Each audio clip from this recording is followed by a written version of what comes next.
When you turn on your radio, by the time your ear gets to hear your favourite song in glorious left and right stereo, you're mindlessly enjoying the end result of a huge journey that involves the tiniest of sounds and the hugest of egos. You see, musicians have to first work to capture these painstakingly honed individual sounds.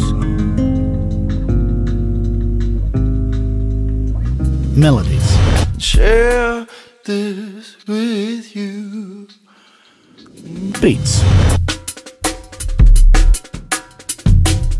And only then can they attempt to mix them perfectly together to create the one community of stereo sound that modern humans call a song.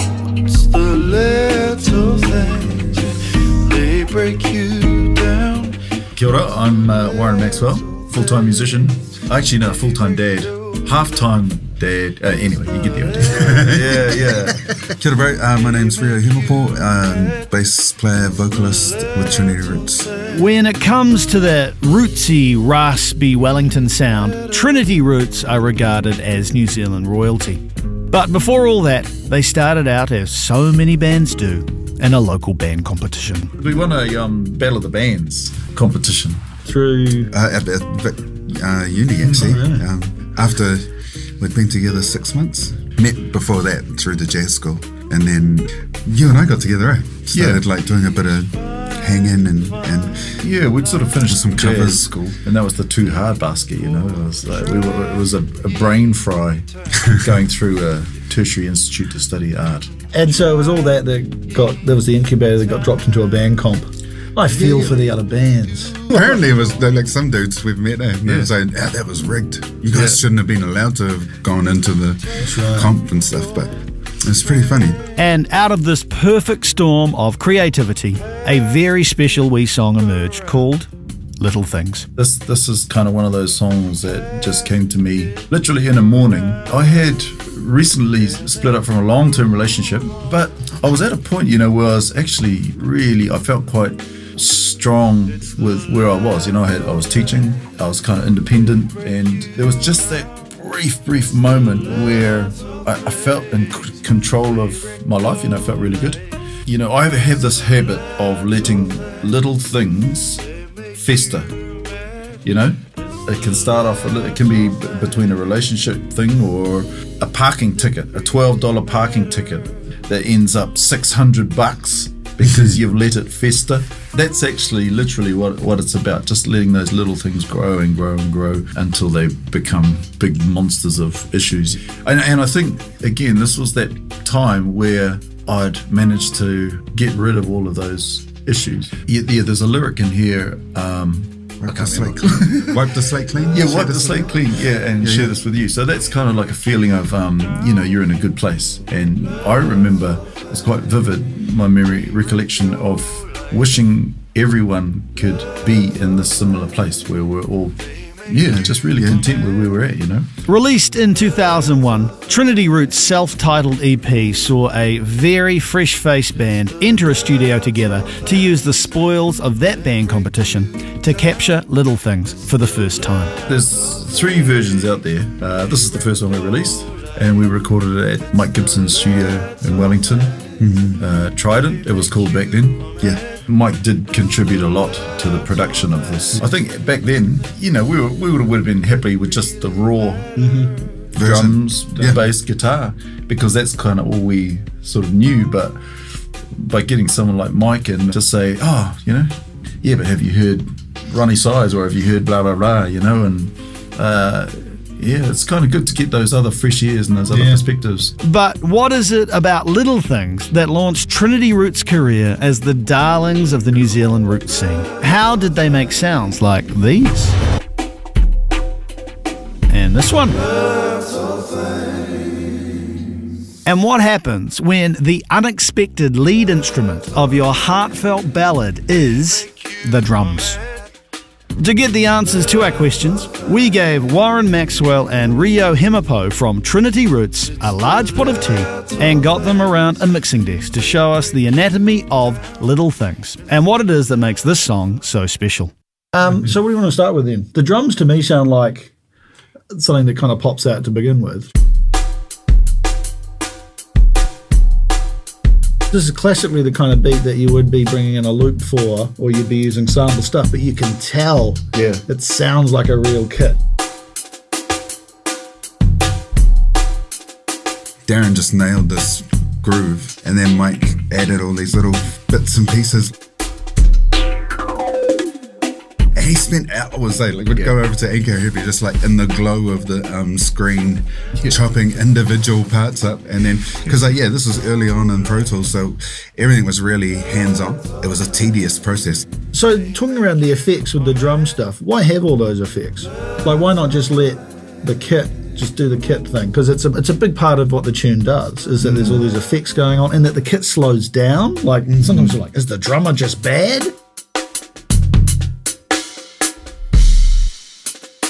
Or is that intentional? No, that's just Darren's skill and being able to like retard the beat in time and then come back straight on where he was. Yeah. What does that stuff do? What do you think that it does to the song? What does it add to the song? They become musical elements that sort of assist in the song. And this is where Mike was great in using his studio as an instrument. Yeah. He kind of took ownership of the set. It wasn't like we said, "Oh, Mike, do you think you could like sit down and do something with the drums?" He just jumped in, and because we were like, "What's he doing?" He was like cutting up these individual hits.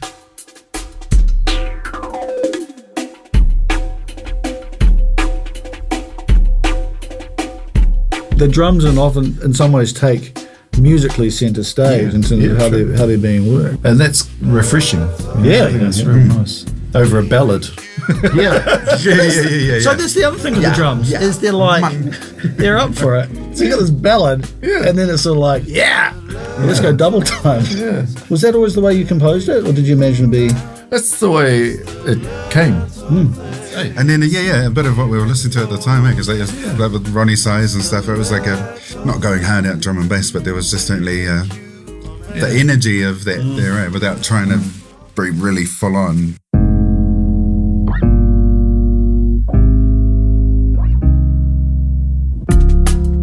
This is you. Yep. So tell me what you're doing here. You're not just playing one note. No, they're for the layman out there. Yeah. So they were like tenths. But what does that do? Why do that? Man, I think that's originally how Woz had it in the guitar parts and stuff, and then it was just taking that idea and then, but right up the neck kind of created a nice tonality against the kind of plucked guitar parts. And then the drum parts being quite busy. In my compositions, I like to swap roles. You got bass playing chords, and then drums are being more melodic. Guitar's just hardly doing anything really, but it's, at least when you're sort of composing, it's just another tool to use. You swap roles, and you never know what it might spark. It's the little things, they make you mad. It's the little things. Well, there's a nice note. Boom, that's your big moment. Yeah. The one. Thank you very much. The one, just the one. Do you want to talk a little bit around the guitar?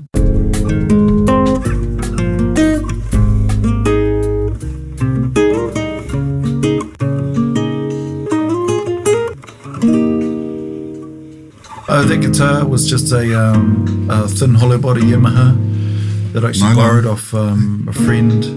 Yeah, I think at that time I didn't actually own a guitar. It just been borrowed off people, really. Well, because I studied saxophone. Oh, did you? Yeah. Yeah, very main sax player. Sax player at the jazz school. Oh. How would you describe that kind of guitar sound that you're doing there? Again, swapping roles, just sort of tinkling away over the chords and leaving most of the composition to the drums and bass and lyrics.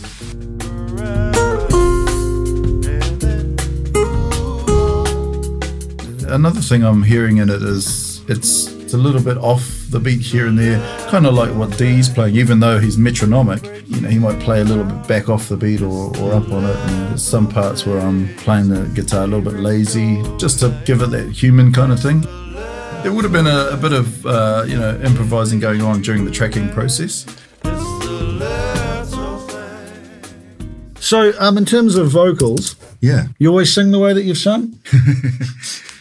As I wipe the slate clean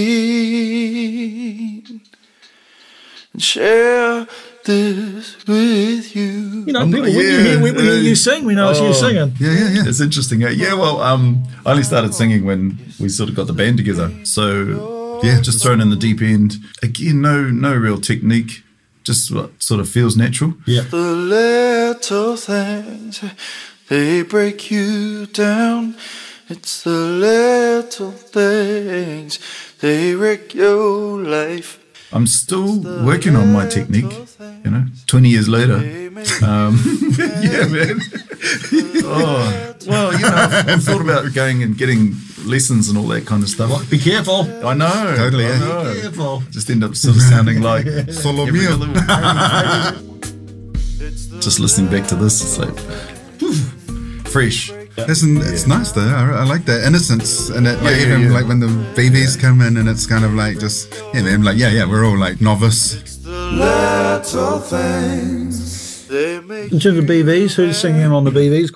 little things. Quite a number of people coming in on that. Just We lay lay it up, yeah. Like Ricky, myself, bro, lay it up as well. Is it hard as you call everyone bro to know who to turn up in the mix? yeah, well, yeah, it does Not get you, there. bro, the other bro. Yeah.